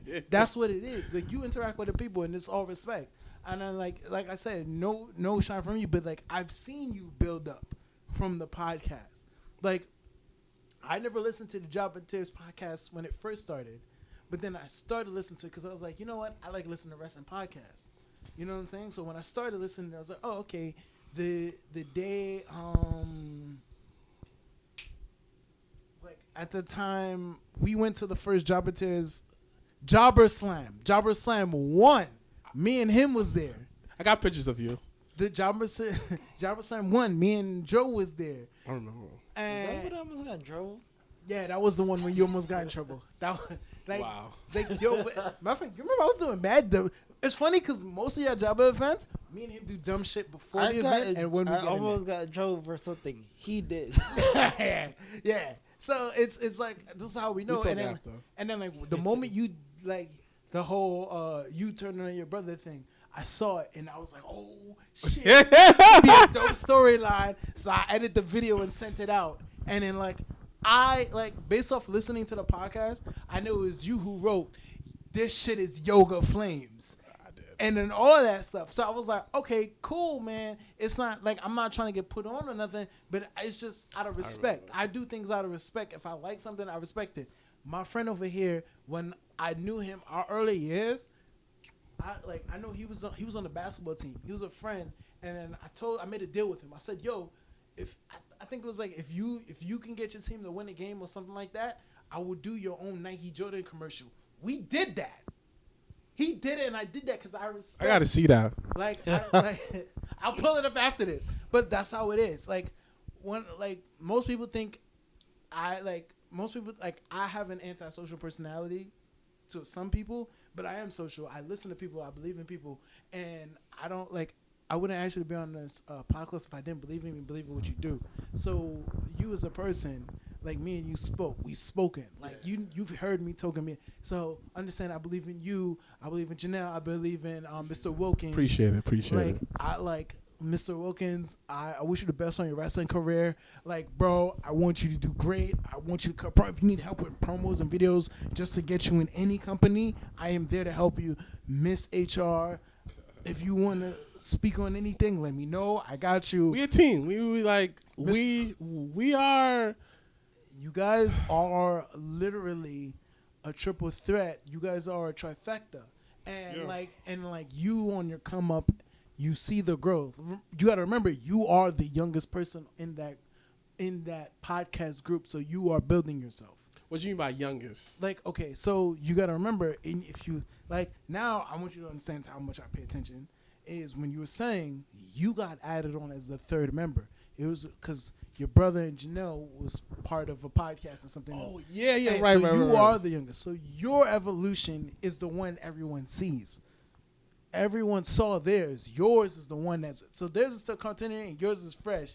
But you decided, I want to do it. I love Jobbertears, but I also want to do my own thing because some of the things I think about and say you want to talk about. You understand what I mean? I never saw it that way. It is, but it's nothing bad because you everyone on your podcast has something else and has another build for them. You know what I'm saying? Like you guys hung out at fucking Wale Mania with other wrestlers. I am jelly as shit as a wrestler. You understand? Yo, Like That's another event I want to go to. when I said that, yo, That's on our another event all we right, have to go future, me and you, we out. Like, when I say that, I didn't realize how much pull we have, how people know. Shout out to Isaiah Wolf of Prolific. him too, because you know what? I'm sorry to cut you off. I know you want to say the line. Let me finish. But another reason I respect him too. Why? Pineapple Pete on AEW on the Jericho podcast shouts that guy out so much. Isaiah Wolf? Yes, he shouts him out. Like, listen, like Prolific gets shouts out through like other podcasts from other black people, and I don't know if they know. That's why I'm saying here, like Prolific. My guys. that's what I'm saying. Tyree, Like- Marcus 'cause Marquis, he sit there- Isaiah. Like it's, damn, that's a lot of names. All right, let me make sure. Like I know one of them from Prolific gets shouts out on the Isaiah Wolf. the Jericho podcast. Isaiah Wolf? It's either him or Marcus Marquis. I'm gonna be honest with you because when you said Marcus Marquis, it clicked too. It sounds like it. But I know one of them. Shout out to you guys. Respect. Yes. That's Like my guy. I look up like because of you guys, I know my favorite indie wrestler. I have my favorite indie wrestler. Who's that? Darius Carter. Why? Because he reminds me of some other than like wrestling women and beating on them. He reminds me of some shit of the asshole I would be. Darius Carter is wrestling royalty. And I'm a big fan. Like he would be like honestly out of wrestlers in the indie circuit, he's my dream podcast interview person because I want to say, bro, even his little feud with your brother, I spoke to you about that, and I said, bro, I got a whole storyline for that where you would be Darius Carter's like manager. That's how much respect I got. I mean, listen, that was our goal. Shout out to Joe Kim, the owner of Battle Club. He told us that to work on the indies. And because of that, speaking of the Wale, is Isaiah Wolf was there. And Faye Jackson is there. You know, I love Faye Jackson. Yeah. I met her. She actually, like, I posted some videos and pics of her from her match on BCW. She responded, and I love that. I appreciate that. So shout out to Faye Jackson. Faye Jackson, she's a very beautiful woman, but that's the type of woman I like. Faye Jackson has the every girl day look to her. Do you want to know how much? And Faye Jackson, I want you to know how much respect you have in this wrestling community beyond just, especially the black guys and podcasts. You got shouted out on the New Day podcast heavy. When? Yo, so you remember Faye Jackson was having that sweatpants event? Yes. Big E and Xavier was supposed to be a part of that. And they mentioned it in the New Day podcast. I didn't hear that part. I listened, man. I am a fan. I didn't know that. But like Faye Jackson, that's a beautiful black woman, and I know her story. I like how she started as a manager and everything. Faye Jackson's good, and like nevertheless though, okay. And Tasha Stills, I think you're beautiful, Mama. I'm just saying. Shout out to Tasha. she's like, shout out to Jobbertears Podcast for my interview with her. Thank God for her. I love her, but it was Faye, it was Isaiah Wolf, and Isaiah Wolf, and Big Swole. They're all familiar with us. They was in VIP. Guess who was there? Cedric. And yeah, exactly, because he's married to Miss Swole. And then me and Cedric, I told him in his face, all right, Cedric, I called you Cedric Alexander. He laughed. Yeah. Cedric Alexander Entertainer. Yeah, Cedric the Entertainer. I called him that. He started laughing. I told that to Swan from Impact. I told him that. I called him Rich Homie Swan. Yeah, he started laughing. But we cool. Then I took the picture with Cedric. Then I took a picture with Kofi. Took a picture. I'm like, bro, I respect that. Like, you don't understand. Like, Smoke Dizzy I took the picture with. I'm a wrestling fan that don't know any wrestling friends, and then like some of our friends who like aren't wrestling fans. They be like, I don't hate wrestling. I tolerate that. And then, like, they love it. Like, I want to say, like, I told you this over the phone, but I'm going to say this on podcast. So if anybody hear it, they can quote me on it. Okay. I love going to Jobbertears wrestling events. It's like the Wakanda. Because, other than that, it's like going to a live wrestling show with the fans, the cheering, and it's all, but you get one bonus. You get the commentary.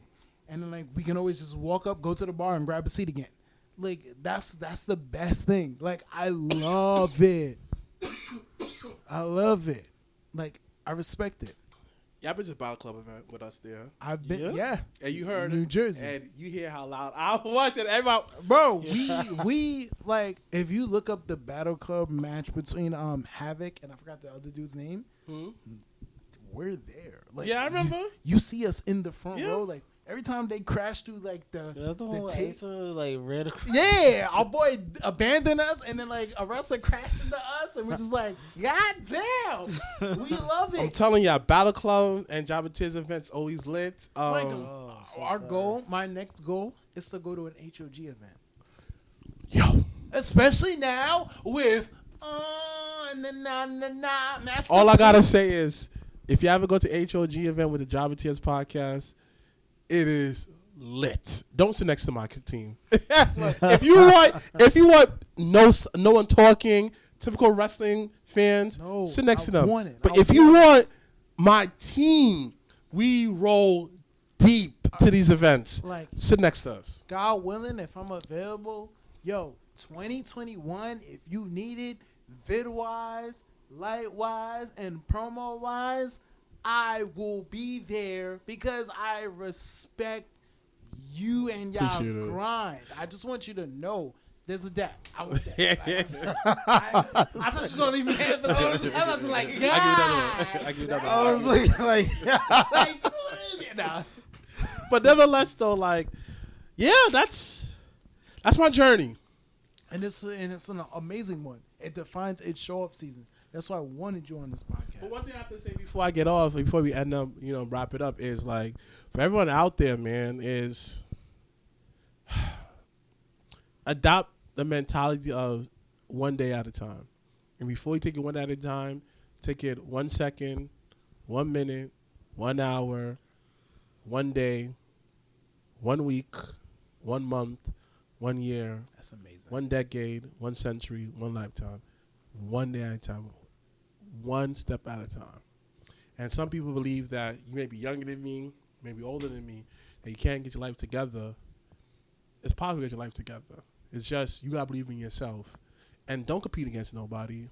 Only people you have to compete is yourself. The reason why I say yourself is it's yourself that believes in self and people that believe in it's yourself that let people influence you. It's yourself that tells you that I don't want to wake up 4 o'clock in the morning because I don't want to do my job. It's yourself that put the snooze button. It's always is you against yourself. And the only person that you should be striving to beat is yourself. And one thing I learned by this journey of podcasting is you're dope as hell. And the moment that you realize how dope you are, you realize that not everybody respects your energy. That's what I learned through this journey is be yourself, be your own vibe, and realize that you are one dope individual. You got this. I ain't gonna lie to you. I'm drunk as I'm a little smacked, and I want to cry, but I'm trying to hold it in because I don't do that in front of people. But yeah, like life was hard for me. Like life was hard. Being overweight, being in special ed, never putting all the pieces together. But then realizing that years later, like I had to become fat because it had to humble me. I had to go through the church because I didn't have structure. I didn't know how to articulate myself very well. I had to not get acceptance from my mom, stuff like that, because if I would have been the one, the typical spoiled dude that needed dependence on his mother. And the crazy thing about it, I did all of this with no parents. A lot of people don't know this, but my parents died. damn. oh, Yeah, my parents died. Yo. Like, my mom died when I was a couple of months, and my dad died when I was 5, 6. So low-key, I'm an orphan. Yeah. I laugh at it now because it's hilarious. Like, nigga, I'm real, like orphan. Like, It's not hilarious. I mean, I heard when you say orphan, I think Oliver Twist. It's not funny. What? but listen, it made me the man I am today. Like, no, I made me the man I am today You worked through it. You made it work, bro. because You a definition of NYC nigga. I didn't have the best card dealt. Like, look, I'm gonna be real with you. This sounds like a punchline or a joke or a rhyme, but nigga, you so NY, niggas can call you PlayStation. Like, that's the best way I can do it. You know what I'm saying? You so Yeah. New York, niggas can call you PlayStation. Yeah, I got out the dirt. I didn't have like mommy and daddy, but I still don't. If I fail, I fail. There's no backup plan. But here's the thing, though. I ain't playing for games, though. I'm playing for legacy. So everything I do is for the legacy. It's for championships. Me being the age I am, yeah. Hold that. Ask him another question. Now, just want to say, I definitely heard you and your brother mention that you were orphaned in the podcast, and I was like, wow, okay. right, So right. They really opened up, but I do appreciate the message, like, Why am I holding the championship?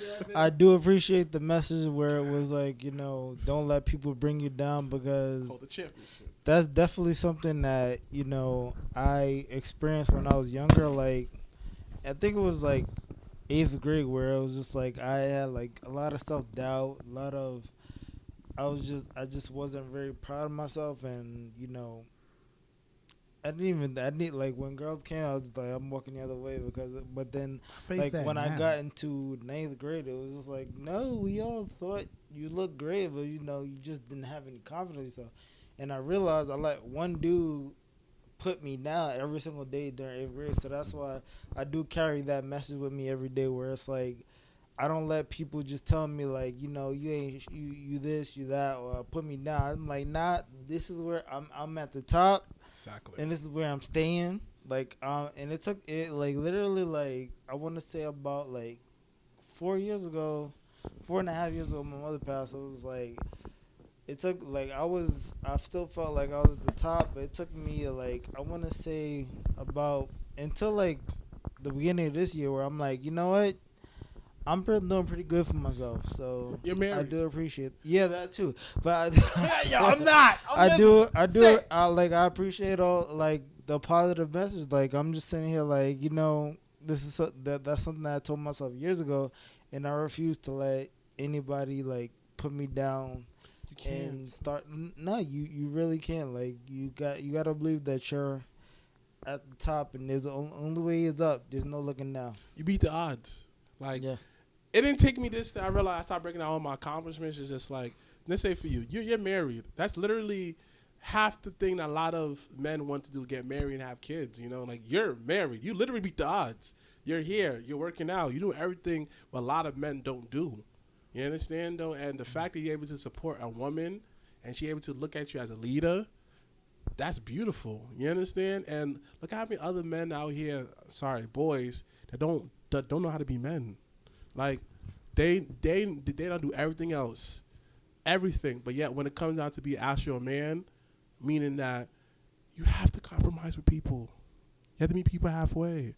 A lot of people don't know how to do that. So the reason I mention my men is we are low-key a dying breed of real men out here, because it's a lot of men, a lot of boys, they have the confidence, everything, but yet you looking like, nigga, you're an idiot. Like, nigga, like, like, what are you doing outside of what you do? Like, nigga, you bring no value to it. Like, listen, you beat the odds, man. You got married, you doing okay. You into fitness. You pretty much in good shape. You're doing okay in life. Can you do better? I don't know that because I'm not you. I feel like I could do better, and I'm gonna get there. So, and this key Same. word, I'm working on it. We all gotta start somewhere. All right. yeah, With that, I want this is very positive. Of course. I do want to say that you should feel very pleased. He doesn't let anybody touch that title. I really don't. That's true. I really don't. Like, we went to a party and I had the belt on, and then they fought mad people in that parties because they wanted to either disrespect me because I had the belt on, or tried to fight me for the belt. I'm not gonna lie to you. Like, I'm pretty sure he took a picture with his belt and my belt. And then I was thinking I'll take a picture. He was like, I don't know about that. So All right. Yeah. So I want to say we're gonna close this off. Yes. So please let them know everywhere they can find you, hear you, listen to you, follow you. All that. You can find me personally on my personal page on IG at Mr.Blacc. That's MrBlacc. I'm not affiliated with Chris, but that's a whole nother story.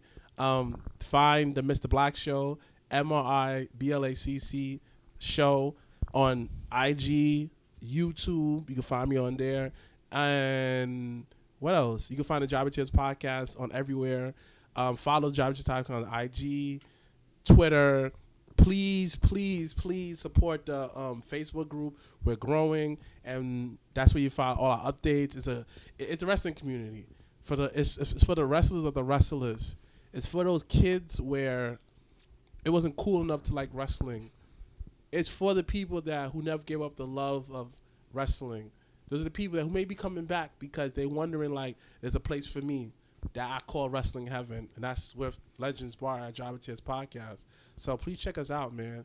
And to set us off, man, everyone out there, man, listen, be yourself.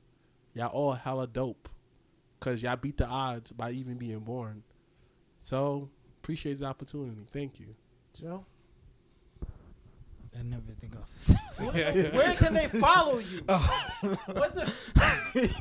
We're closing. Where can they follow you? You can follow me at Big Boy Fitness 718 on IG. And you can follow me at It's Show Off Season. And you should be able to know how to spell that. But Yeah. it's show off season. And on that note, it's funny because you're going to love this one. I say goodbye and good night.